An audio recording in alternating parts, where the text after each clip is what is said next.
안녕하세요. 오늘도 사연살롱을 찾아주셔서 감사합니다. 혹시 가장 믿었던 사람이 낯선 얼굴로 변하는 순간을 본 적 있으신가요? 처음엔 작은 소름이었지만 그 끝은 제 인생을 송두리째 변화시켜 놓았어요. 돌이켜보면 거짓말이라는 게 참 사소한 데서 드러나는 법인데 왜 그 크고 작은 위험 신호들을 애써 무시해왔는지 모르겠어요. 어쩌면 믿음보다는 믿고 싶은 마음이 더 커서였던 것 같아요. 인생을 통틀어 가장 사랑했고 함께하고 싶다는 생각을 한 사람은 저와 결혼이라는 문턱을 넘었던 이 남자뿐이었으니까요. 남편과 만나게 된 건 제가 운영하고 있던 꽃집을 한참 플라워 카페로 확장하려고 준비를 하고 있을 때였어요. 부모님의 건물 1층에서 꽃집을 하고 있었는데 옆 가게가 이전을 하면서 비게 되어 그 공간을 확장하여 카페를 하면 좋겠다는 생각이 들었거든요. 바리스타 자격증은 따놨지만 제대로 카페 일을 해본 적은 없어서 경험이 있는 바리스타를 채용해서 오픈 준비를 시작하면 좋겠다는 생각이 들었어요. 공사가 끝나갈 때쯤 채용 공고를 올렸고 생각보다 빠르게 지원자가 생겼어요. 나이도 저와 얼추 비슷하고 유명 프랜차이즈에서 근무한 경력도 길어서 믿음이 갔어요.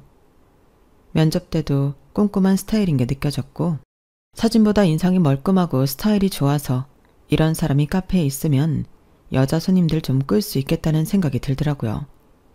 그야말로 합격시키지 않을 이유가 없는 사람이었어요. 그래서 바로 채용을 진행했고 같이 카페 오픈을 준비하게 됐어요. 면접 때 제대로 본 게 맞았는지 성실하고 꼼꼼해서 일하는 스타일이 잘 맞더라고요. 저보다 나이는 3살 어렸지만 부드럽고 유쾌한 성격에 금방 친해졌어요. 커피 쪽은 현우 씨가 맡아서 해주면 좋겠어요. 제조는 같이 할 거지만 메뉴 픽스랑 신메뉴 개발 다 전반적으로 믿고 맡길게요. 맡겨만 주세요.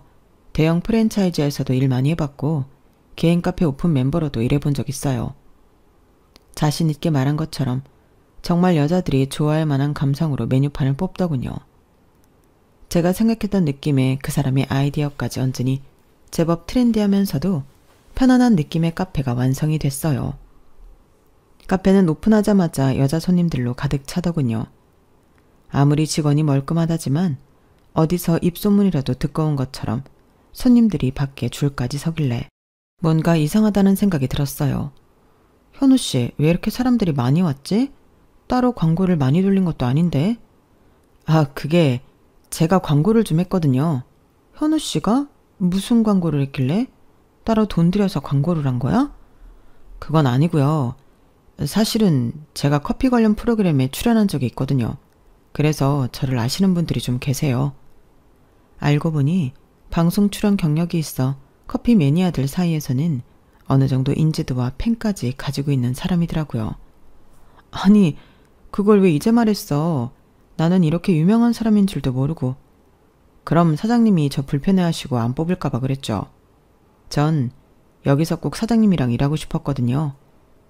제 눈을 똑바로 보면서 그렇게 말을 하는데 저도 사람이라 그런지 갑자기 그런 말을 하니 너무 당황스럽더라고요. 이렇게 경력을 차곡차곡 잘 쌓던 사람이 굳이 커피 쪽에 문이 아닌 저랑 일하고 싶었던 이유가 궁금했지만 분위기가 이상해질까 차마 묻지 못하고 지나갔어요. 그때부터 묘하게 그 사람이 신경 쓰이기 시작했어요. 커피도 맛있고 손님들에게 워낙 친절하게 하다 보니 카페는 금방 입소문이 나 장사가 잘 되더군요. 그렇게 바로 옆에서 일하는 모습을 지켜보면서 저도 모르는 사이에 그 사람이 좋아졌어요. 일 때문에 하루 종일 붙어 있어서 그런지 정이 더 빨리 붙는 것 같더라고요. 처음엔 둘이서 운영하는 카페인데 둘이 만나면 헤어졌을 때를 감당할 수 없을 것 같다는 생각에 좋아하는 마음을 접어보려고 노력도 많이 했어요. 하지만 불행인지 다행인지 현우 씨도 저와 마음이 같았고 제 적극적으로 해오는 대시를 당해낼 체간이 없더군요.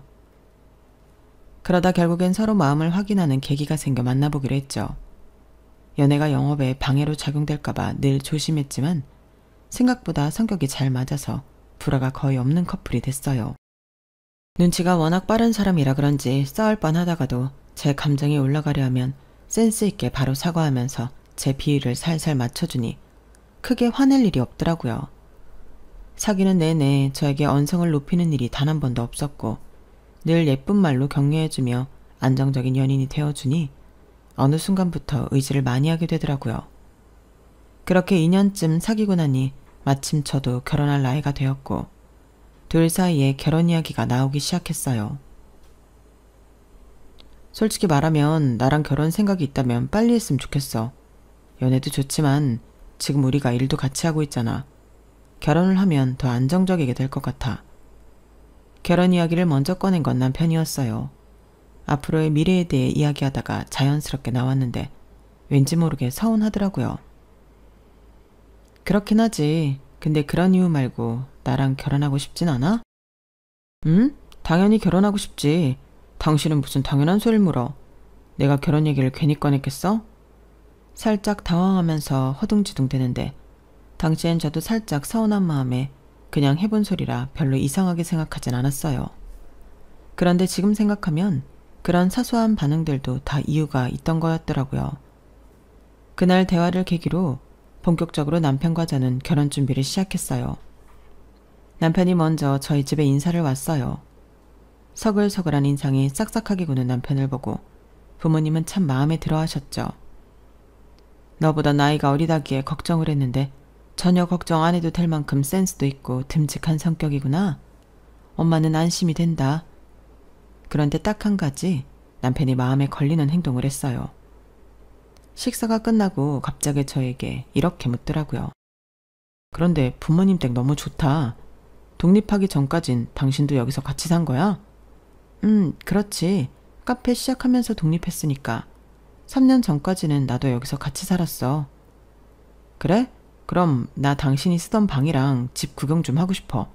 구경 좀 시켜주면 안 될까? 그래, 궁금하겠네. 네가 집 소개 좀 시켜주렴. 부모님께서 선뜻 다녀오라는 듯 손짓하셔서 얼떨결에 남편을 데리고 친정집 구경을 시켜주게 됐어요.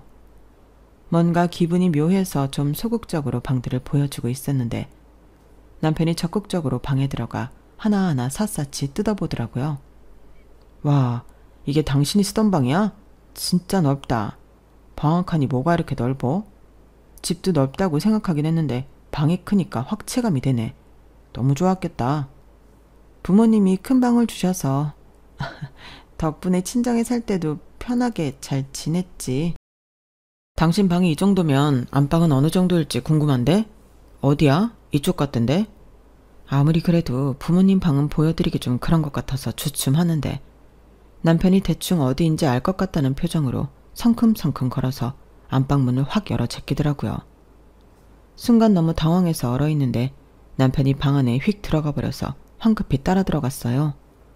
와, 여기가 장인 장모님 방이구나. 우리도 이런 집에서 살면 좋을 텐데. 드레스룸도 있고 화장 공간도 따로 있네. 화장실도 있고.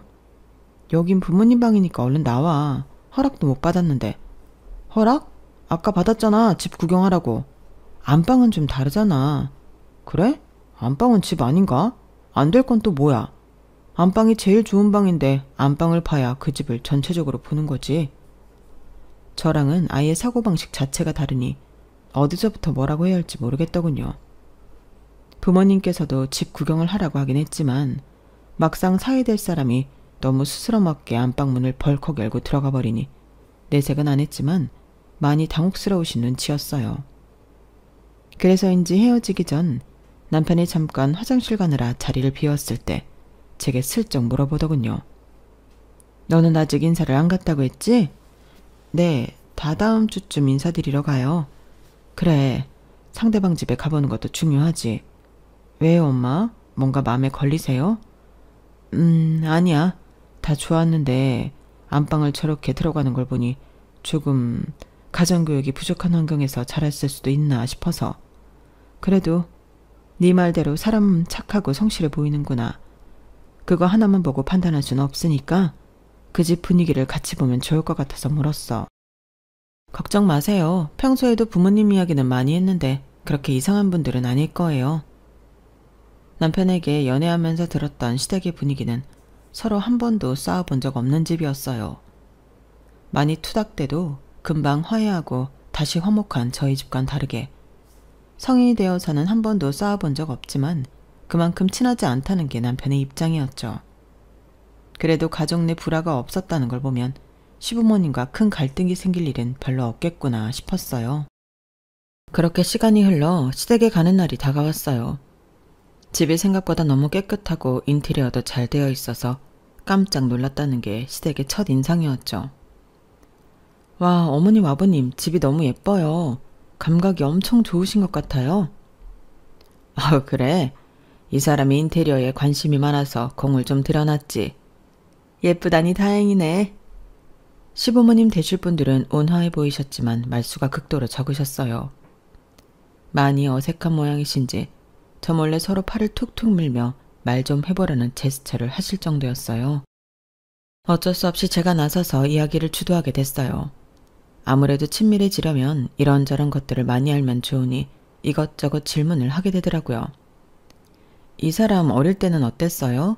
어렸을 때 얘기 물어보면 그냥 평범했다고만 하고 이야기를 하도 안 해줘서 늘 궁금했거든요.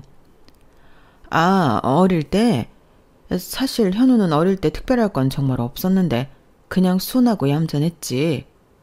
그랬지. 말도 잘 듣고 속 썩이는 일 같은 건 없었어. 성실했고. 그래요? 정말 당신 말이 맞네. 뭔가 재미있는 이야기가 있을 줄 알았는데 반항도 한번 안 했어요? 현우는 사춘기도 없었어. 키우기 편했지. 그랬구나. 두 분도 한 번도 싸운 적 없으셨다고 들었어요. 저희도 앞으로 부부 생활 하게 되면 어머님, 아버님처럼 안 싸우고 싶은데 어떻게 하면 그럴 수 있을까요? 그렇게 물으니 갑자기 두 분께서 시선을 주고받으며 당황하시는 눈치더라고요. 그 반응에 처음에는 제가 좀 무례한 걸 여쭤봤나 싶은 생각이 들더라고요. 괜한 질문을 한 것 같아 이 분위기를 어떻게 바꿔야 하나 고민하고 있는데 두 분께서 겨우 입을 여시더라고요. 그냥 서로 비슷한 성향이라서 안 싸운 거라. 둘이 성향이 잘 맞는 거면 별로 안 싸울 거야. 그 대답을 듣는데 순간 이런 대답을 하는데 그렇게 오래 걸리고 당황스러울 일인가 싶은 생각이 살짝 스쳤어요. 그래도 사람마다 느끼는 게 다르긴 하니 그럴 수 있다 싶었죠. 그런데 이 이후로 대화를 이끌려고 했던 질문들의 대답이 다 이런 식이었어요. 뭔가 구체적으로 일화를 들은 건 없고 두루뭉술하게 겉에서만 빙빙 도는 듯한 느낌이었죠. 제가 어렸을 때 말을 안 들었던 이야기를 저를 키우면서 감동받았던 이야기, 부부 생활에 대한 진지한 조언까지 해주셨던 저희 부모님과는 사뭇 다르더라고요. 가족마다 분위기가 다르기도 하고 남편 말대로라면 싸운 적도 없는 만큼 친밀하지도 않은 집이라고 생각하니 그렇게 이상할 건 아닌가 하고 넘어갔죠. 상견례 때도 저희 부모님 눈도 잘 못 마주치고 긴장을 너무 많이 하셔서 저희 부모님께서 챙겨드릴 정도였어요. 긴장이 되는 건 저희도 마찬가지인데 사돈께서 너무 떠시니 저희도 덩달아 더 긴장이 되는 것 같습니다. 맞아요. 조금 편하게 계셔도 됩니다. 저희가 뭐 서로 면접 보러 나온 것도 아니고 아이들이 서로 좋다 해서 만나 뵙는 건데요. 우리 현우가 이렇게 좋은 집안에 장가간다고 생각하니 기쁘기도 하고 긴장이 되는 건 어쩔 수가 없네요. 우리 현우 잘 부탁드립니다. 걱정 마세요. 안 그래도 우리 이서방이 어찌나 싹싹한지 안 예뻐하고 싶어도 그럴 수가 없다니까요. 아드님 정말 잘 키우셨어요. 친정 부모님께서는 시부모님 긴장을 풀어드리기 위해 최선을 다하셨어요. 하지만 그런 노력이 무색하게도 시부모님은 워낙 말수도 적었고 남편을 칭찬해도 어색한 듯 웃기만 하셨어요. 오죽하면 상견례가 끝나고 부모님께서 저를 잠깐 붙잡고 몰래 귀에 속삭이실 정도였어요. 이서방이 부침성이 좋아서 부모님들도 그러실 줄 알았는데 전혀 딴판이네. 뭘 물어봐도 뭐 하나 속 시원하게 대답해주는 일이 없고 네가 인사드리러 갔을 때도 그랬니? 낯을 좀 많이 가리신다고 하더라고요. 남편도 어릴 때 그랬는데 크면서 많이 고쳤다고 하더라고요. 그래 뭐 우리야 상견례 때 보고 결혼식 때나 보면 그만이지만 늘 저러시면 네가 조금 힘겨울 수도 있겠다. 이서방이 중간에서 역할을 잘해줘야겠네. 그런 부분이라면 걱정 마세요. 결혼하고 시댁이랑 소통은 남편 쪽이 완전히 책임지기로 했어요. 그렇게 안심시켜드렸지만 그래도 친정 부모님께서는 걱정스러운 눈길을 지우지 못하시더라고요. 좋은 집안이라며 안심하는 눈치는 아니셨지만 그렇다고 딱히 시댁 쪽에서 결혼을 엎을 만한 행동을 한 것도 아니라서 그냥 넘어가시는 눈치였어요. 시부모님의 소극적인 태도는 결혼 후에도 마찬가지였어요. 여보, 그런데 어머님 아버님 생신은 언제셔? 나도 미리 알아둬야 준비하니까. 아, 생신? 그건 신경 안 써도 돼. 어? 그게 무슨 말이야? 신경 안 써도 된다니. 우리 가족은 서로 생일 같은 거 안 챙기는 분위기라. 당신도 알잖아. 우리 집은 분위기 달라도 한참 다른 거. 그렇긴 한데 아무리 그래도 결혼했는데 생신을 안 챙겨드리는 건 좀 그렇지 않아? 괜찮다니까. 오히려 안 챙겨드리다 챙겨드리면 그게 더 이상해. 우리 집은 그런 거 안 챙기면 서운해하실 텐데. 무슨 그런 걱정을 해. 내가 우리 집 안 챙긴다고 장인댁 안 챙길까봐? 그럴 일은 없으니까 걱정하지 마. 그냥 각자 집안 문화대로 맞춰주면 되는 거지 뭘. 아무리 그래도 마음에 걸리는데. 우리 집은 완전히 개인주의라니까. 물론 당신 입장에서도 너무 낯선 일이긴 하겠지만 적응되면 괜찮을 거야. 이 행사 저 행사 다 불려가는 집안보단 낫진 않아? 그렇긴 하지만 남편이 그렇게까지 말하니 그냥 그러려니 하게 됐어요. 본인이 본인 부모 안 챙겨도 된다는데 일정 수준 이상으로 개입하기가 어렵더라고요. 걱정했던 것과는 달리 남편은 저희 부모님 생신은 아주 알뜰살뜰 잘 챙겼어요. 그런데 슬슬 이상함을 느끼기 시작한 건 결혼 후 첫 명절 때부터였어요. 어머님 잘 지내시죠? 네? 어머님? 명절 전이라 언제쯤 방문하면 좋을지 남편에게 아무리 물어도 화제가 넘어가길래 답답한 마음에 직접 어머니께 안부 겸 전화를 드렸어요. 그런데 어머님께서 마치 제 번호를 저장을 안 해둔 것처럼 반응하시더라고요. 순간 등골이 서늘했죠. 저예요, 어머님. 우리 며느리구나. 그래, 어쩐 일이니? 다름이 아니라 이번 추석 때 찾아뵈려고 하는데 언제가 좋으실까 해서요. 추석 말이니? 아니, 뭐 괜찮다. 안 와도 된다. 뭘 명절 때 그리 만나려고 해. 네? 명절인데 그래도 찾아뵙고 인사도 드려야죠. 괜찮다니까. 요새 며느리들 그렇게 옛날처럼 명절 챙기고 시부모 챙기는 분위기도 아니고. 연휴 긴데 둘이 푹 좀 쉬거라. 우리는 명절 때 모이고 그런 가족 아니니까 편하게 생각해. 가끔 이렇게 안부 전화나 주고받으면 됐지. 처음엔 이게 쿨한 건지 관심이 없는 건지 헷갈리더라고요. 뭔가 찜찜한 마음에 친구들에게 고민 상담을 하니 주변 친구들은 한결같이 부러워하는 반응뿐이었어요. 요즘 진짜 세상 많이 바뀌긴 했다. 명절 때 둘이 쉬라고 하는 부모라니. 그냥 즐겨. 나중에 어차피 시부모님 편찮아지시거나 하면 이렇게 자유롭게 보내지도 못한다. 어차피 남편은 너희 부모님한테 할 도리 다 한다면서 시부모가 직접 오지 말라는데 굳이 우겨서 갈 필요는 없잖아. 그렇긴 하지. 그런데 가족마다 이렇게까지 분위기가 다를 수가 있나? 우리 집도 남편네 식구들에 비하면 좀 개인주의라서 남편이 이해 못하긴 하더라. 나도 시댁 보면 엄청 가정적이라서 신기할 때 많아. 니네 부부도 좀 극단적이긴 해도 네가 편한 쪽이니까 그냥 좋게 생각해. 자주 봐서 사사건건 부딪히는 것보단 무소식이 희소식이다 하는 쪽이 낫지. 친구들의 부러움 담긴 조언에 이것 또한 마음 한켠에는 걸리지만 그러려니 지나갈 수 있었어요. 이것도 처음 몇 번이나 마음에 걸렸지 결혼 2년째 되던 해부터는 나름대로 적응이 되더라고요. 시댁을 안 가고 남편과 친정하고만 교류하니 그냥 연애할 때랑 거의 비슷한 느낌이었어요. 남편과 함께 일어나서 함께 출근한다는 점 빼고는요. 그날도 매일처럼 함께 일어나 가게 오픈 준비를 하고 모닝커피를 찾는 손님들을 응대하고 있을 때였어요. 한쪽에서 커피를 열심히 만들고 있던 남편을 본 건물 2층 키즈카페 사장님이 갑자기 남편을 보고는 반가운 눈을 하더라고요. 아우, 애 아빠 여기서 일하는구나. 몰랐네. 진작에 말을 하지. 네? 그게 무슨 말씀이신지. 이? 왜 모른 척을 해? 요즘 안 보인다 했더니 왜 지훈이 안 데리고 와? 같이 놀던 애들이 엄청 찾는데? 여기서 일하면 애 맡겨놓고 일하기 딱이겠구만. 그게 제 아들이 아니라서요. 아무튼 사람 잘못 본 것 같습니다. 지금은 바쁘니까 나중에 이야기하시죠. 그래, 고생해요. 그 이야기를 듣는데 등에서 식은땀이 나더라고요. 주문이고 나발이고 너무 황당하고 손이 떨려서 남편에게 갖다 줬어요. 저게 지금 무슨 소리야? 아니 진짜 저 사장님 참 사람 모해하기 좋게 말씀하시네. 사촌 누나 아들을 가끔 사촌 누나 일하러 나갈 때 대신 맡겨주고 데리러 왔었는데 그걸 보고 내가 애 아빠라고 착각을 한 모양이야. 정말이야? 그 말 믿어도 돼? 당신 무슨 의심병이라도 있어? 그럼 내가 숨겨놓은 애라도 있다는 거야 지금? 그렇게 드라마 같은 일이 일어날 확률이 얼마나 된다고 그런 의심을 해. 그런데 왜 당신을 애 아빠라고 착각해? 조카면 애가 아빠라고 부르진 않았을 거 아니야. 그냥 사장님 멋대로 날 애 아빠라고 생각하길래 정정하기 귀찮아서 내버려 뒀더니 그대로 착각하신 거야. 사촌 누나가 이혼을 해서 남편이 없거든. 친하게 지내는 애들도 다 있는 곳에서 애 아빠 없다고 광고해서 괜한 상처 줄 일 있어. 그래서 그냥 애 아빠인 척 다녔어. 그래? 정말 그런 거지? 그렇다니까.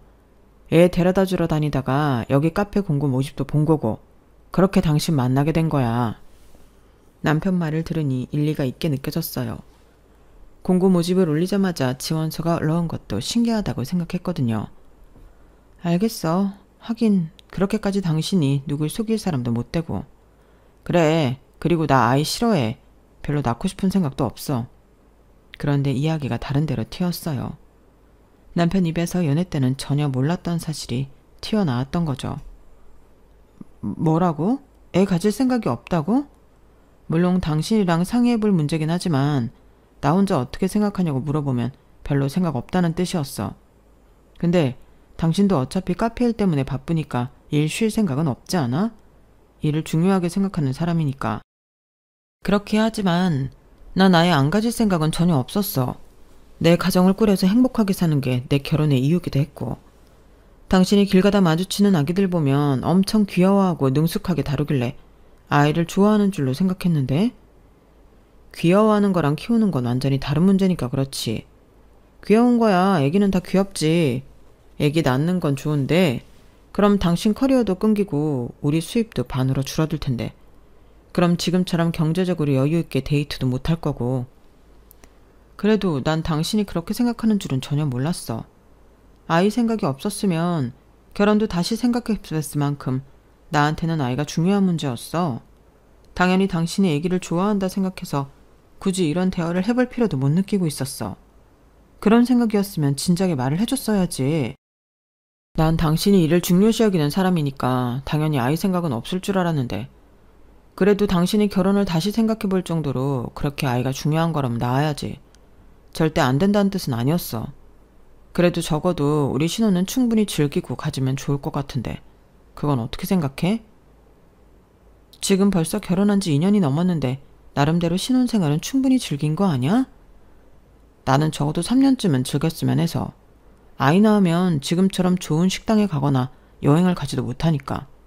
둘이서만 할 수 있는 걸 좀 더 하고 아이를 가져야 당신도 후회가 없지 않을까? 아이를 갖는 데 있어 후회라는 감정이 왜 들어가는지조차 이해가 안 갔지만 남편과 남편 가족의 성향을 생각해 봤을 때 그렇게 생각할 수도 있겠다. 애써 이해해 보려고 노력했어요. 그날 남편과의 긴 대화 끝에 남편의 의견을 존중해 결혼 3주년쯤부터 아이를 갖기 위한 준비를 시작하기로 했어요. 그 남은 기간 동안에도 남편과 저는 생각이 다르다는 걸 확 느꼈어요. 앞으로 태어날 아이를 위해 최대한 돈을 모아놔야겠다는 생각을 했던 저와는 달리 남편은 아이가 태어나면 못한다는 이유로 값비싼 오마카세, 호캉스, 해외여행 듯 온갖 호화로운 소비를 틈만 나면 하려고 하더군요. 이제는 조금 덜 쓰고 모으자. 아이 태어나면 전부 돈인데 아이 이름으로 적금도 모아둬야 하고. 그건 아이 태어나고 해도 되잖아. 꼭 지금 해야 해? 어차피 그동안 모으던 돈도 있는데 굳이 아이 적금을 더 해? 남편과 이런 쪽으로 부딪힐 때마다 불만스러웠지만 그래도 아이가 태어나면 다 맞춰주겠다고 말하니 더 이상 제 뜻을 주장하기가 어렵더라고요. 어차피 3주년까지 몇 개월 안 남았으니 그냥 좀 더 기다려보는 게 마음이 편하겠다는 생각이 들었죠. 그러던 어느 날이었어요. 남편이 자꾸 제가 자고 있을 때 침실을 나가는 것 같은 기분이 들더라고요. 일이 한참 바쁠 때라 퇴근하고 집에 오면 기절하면서 자는 게 일상이 되었을 때였어요. 그래서 남편이 밤마다 자다 말고 침실 밖으로 나간다는 걸 눈치채는 게 좀 늦었죠. 처음엔 우연인 줄 알았지만 몇 번 반복되고 나니 수상한 기분이 들더라고요. 그래서 남편이 눈치채지 못하게 따라 나가 몰래 통화 내용을 엿들었어요. 이번 달까진 보내줄게. 조금만 기다려. 왜 이렇게 성질이 급해? 남편은 뭔가 숨기려는 듯 조용하게 통화를 하고 있더라고요. 남편이 전화를 끊는 것 같아 방에 다시 들어가려다 마주쳐버렸어요. 그래서 내친김에 물어봤죠. 깼어? 이 시간에 누구랑 통화해? 뭘 보내준다는 거야? 당신 누구한테 돈 빌렸어? 아니, 그 반대야. 예전에 같이 카페 사업하던 친구가 빚이 많아서 돈 좀 빌려달라는데 여유 있을 때 빌려주겠다니까 마음이 급한지 자꾸 보채잖아. 그런 일이 있는데 왜 나한테 말을 안 해? 친구들이랑 돈 거래 안 하기로 약속했잖아. 그렇긴 한데 워낙 친했던 놈이라 내가 힘들어할 때 많이 위로도 해줬던 애라 외면하기 힘들어서 얘한테만 돈 빌려주고 다시는 친구들이랑 돈 거래 안 할게. 그렇게 큰 액수도 아니고 딱 500이면 된대. 알겠어. 우리도 이제 아이 가질 건데 더 힘들지. 그럼 꼭 갚으라고 해. 그렇게 사건은 일단락되었지만 뭔가 남편이 숨기고 있다는 느낌이 지워지질 않더라고요. 그러다 결혼 기념 3주년이 되기 2주 전 남편이 그러더라고요. 여보, 우리 3주년에는 가게 알바생한테 맡기고 여행 좀 다녀오자. 비행기표랑 호텔, 여행 계획은 내가 전부 짜놨어. 당신을 위해서. 정말? 그렇게까지 안 해도 되는데. 이제 진짜 마지막이잖아. 뭐 여행 가서 아기 생기면 허니문 베이비 같은 느낌도 나고 더 좋지 않나? 남편이 저를 위해 준비했다며 제주도 여행 계획을 쭉 말해주더군요. 짚라인부터 스쿠버 다이빙, 서핑에 우도 카약까지 완전 액티비티로 가득한 체험이었어요. 이런 거야말로 아기 가지면 임산부모로 절대 할 수 없는 것들이잖아. 생각해보니 우리가 이런 액티비티한 데이트는 많이 안 해봤더라고. 이번 기회에 해보면 좋을 것 같아서. 솔직히 액티비티를 즐기는 편은 아니라 여행 계획을 보기만 해도 지치는 기분이 들었지만 늘 남편이 하자는 걸 반쯤은 거절 않더라. 이번만큼은 남편 말을 따르기로 했어요. 그렇게 도착한 제주도 여행은 막상 첫날은 힘들긴 해도 재밌더라고요. 첫날은 짚라인을 탔는데 꽤 짜릿하더라고요. 나 액티비티가 꽤 잘 맞나? 나쁘지 않네. 그치? 이럴 때 많이 해야 한다니까. 저녁에는 숙소 근처에서 싱싱한 해산물과 술을 한잔하다가 취해서 바다를 걷는데 남편이 자꾸만 바다 쪽으로 저를 끌고 가더라고요. 여보 위험해. 우리 술 마셨잖아. 아이 그래도 이럴 때 아니면 밤바다를 언제 당신이랑 걷겠어? 술 마시니까 더 기분 좋지 않아? 파도 소리도 너무 좋고. 그래도 위험하다니까. 밤바다라서 더 위험한 거야. 바다는 낮에 다시 오자. 어? 남편이 자꾸만 위험하게 저를 바다로 끄니 오히려 술이 확 깨더라고요. 그래서 남편을 끌고 모래사장으로 나오니 남편이 김이 센 듯한 얼굴이었어요. 당신 왜 이렇게 낭만이 없어? 내 말을 한 번이라도 곧이곧대로 들어주는 일이 없다니까.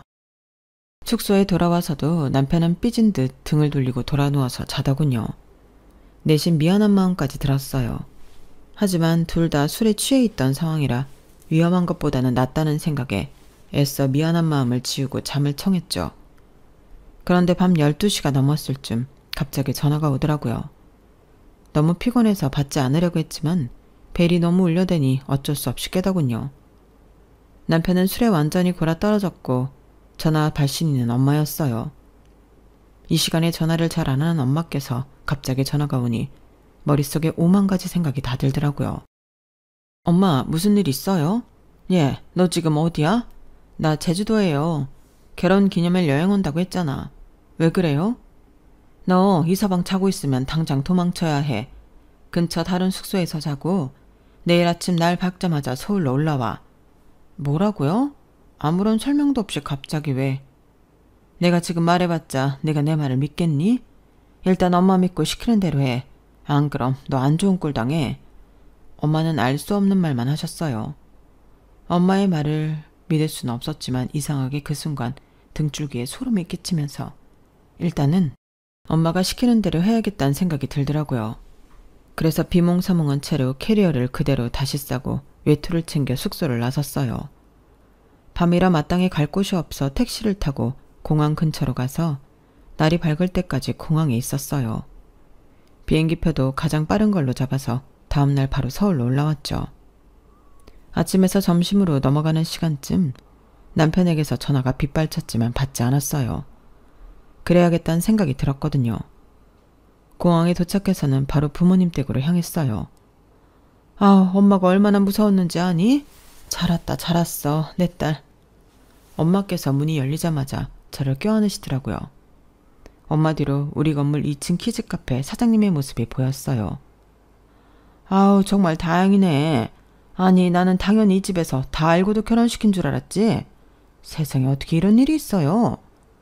엄마는 키즈카페 사장님과 함께 이야기를 시작하셨어요. 얼마 전에 계약서를 새로 쓸 일이 있어서 만났는데 글쎄 이서방 얘기를 하시는 거야. 어릴 때 아내랑 사고쳐서 낳은 아이를 종종 맡기러 왔었다고. 아내랑은 애 키우다가 사이가 나빠져서 따로 산다나? 뭐라고요? 그게 무슨 소리예요? 왜 지난번에 카페 갔을 때도 그 얘기 했잖아요.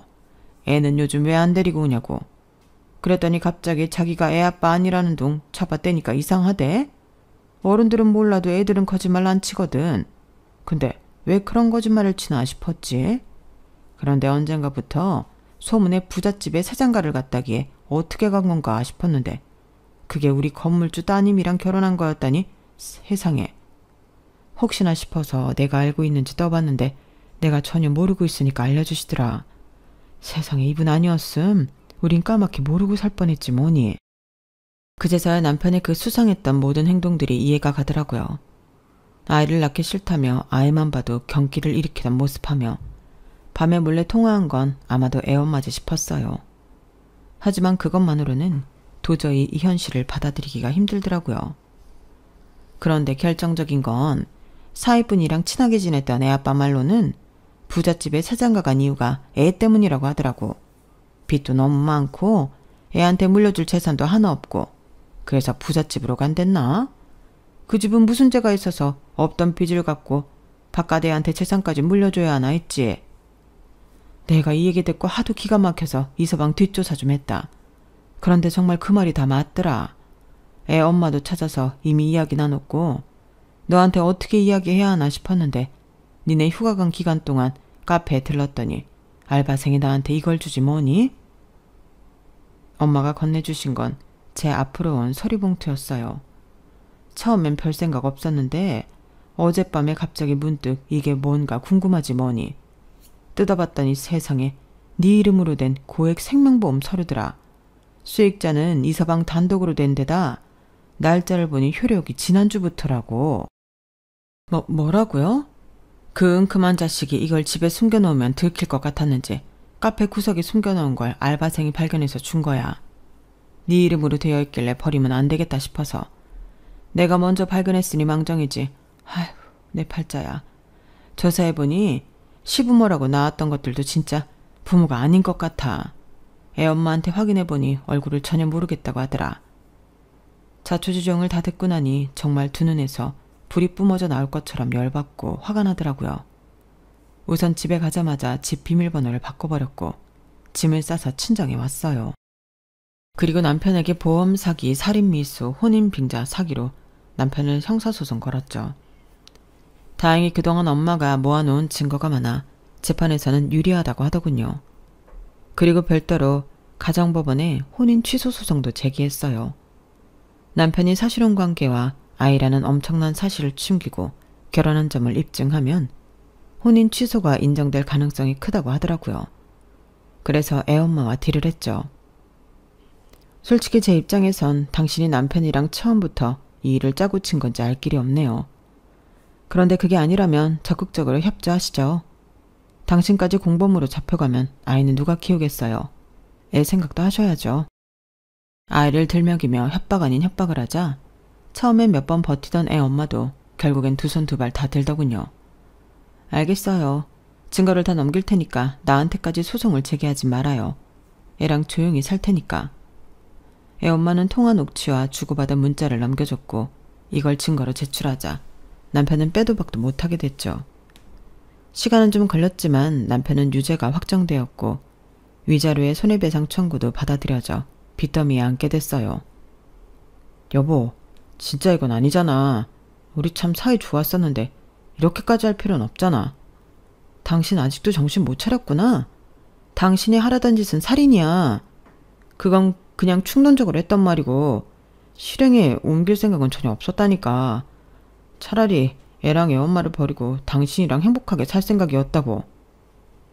이제 와서 그런 말을 믿으라고? 내가 아직도 그렇게 호구로 보이니? 남편은 업계에서 아름아름 얼굴이 알려졌던 탓에 이 재판이 알려지면서 아는 사람들 사이에서는 소문이 빠르게 번져나갔어요. 카페 사장들이 모여있는 커뮤니티에도 글을 올려 쐐기를 박았고 사람들 사이에서 이미지는 돌이킬 수 없을 정도로 무너졌죠. 나중에 소문을 듣자 하니 애 엄마도 이건 아니다 싶었는지 지혜랑 같이 지방으로 내려가 연락이 끊겨버렸다고 해요. 한때 누구보다도 사랑했던 사람이 그렇게 무너져 내리는 모습을 보는 게 썩 유쾌한 일은 아니더군요. 하지만 그렇게 믿었던 사람이 저를 한낱 돈으로밖에 안 보고 소름 끼치게 이용하려고 했다는 점은 아직까지도 믿기지도 용서할 수도 없는 일이에요. 제 사랑이 거래였고 결혼이 함정이었다는 생각을 하니 모든 일이 종결되고 나서도 자다가도 벌떡 일어나는 일이 잦았어요. 한동안은 자다가 엄마 전화 벨소리가 울리는 듯한 악몽에 시달려 잠도 잘 못 잤지만 혼인 취소 판결까지 내려져 모든 게 법적으로도 없던 일이 된 지금은 마음이 정말 후련하답니다. 처음엔 믿음이 곧 사랑이라고 생각했어요. 하지만 믿음이 배신으로 무너지는 순간 제 안의 두려움과 분노를 처음으로 마주했죠. 나는 그동안 왜 그런 작은 불안들을 이렇게까지 눈감아 왔을까 하는 자책도 정말 많이 했어요. 하지만 시간이 지나니 깨닫게 되더군요. 그건 제 잘못이 아니라 누군가의 욕심과 거짓 때문이었다는 걸요. 그리고 나는 피해자가 아니라 끝까지 내 삶을 지켜낸 사람이었다는 걸요. 앞으로는 더 이상 누군가에게 제 삶을 의지 않고 스스로의 힘으로 살아가려고 해요. 아직 그때 다친 마음의 상처가 다 아물지는 않았지만 언젠가는 같은 상처로 힘들어하는 누군가에게 당신 잘못이 아니다. 당신은 이겨낼 수 있는 강한 사람이다. 라고 말해줄 수 있는 사람이 되고 싶습니다. 제 사연은 여기까지입니다. 들어주셔서 감사하고요. 오늘 더할 나위 없이 행복하세요. 여러분, 사연 댓글에 응원과 현명한 조언 부탁드려요. 좋아요와 구독은 저에게 큰 힘이 됩니다. 오늘도 좋은 일 가득하세요.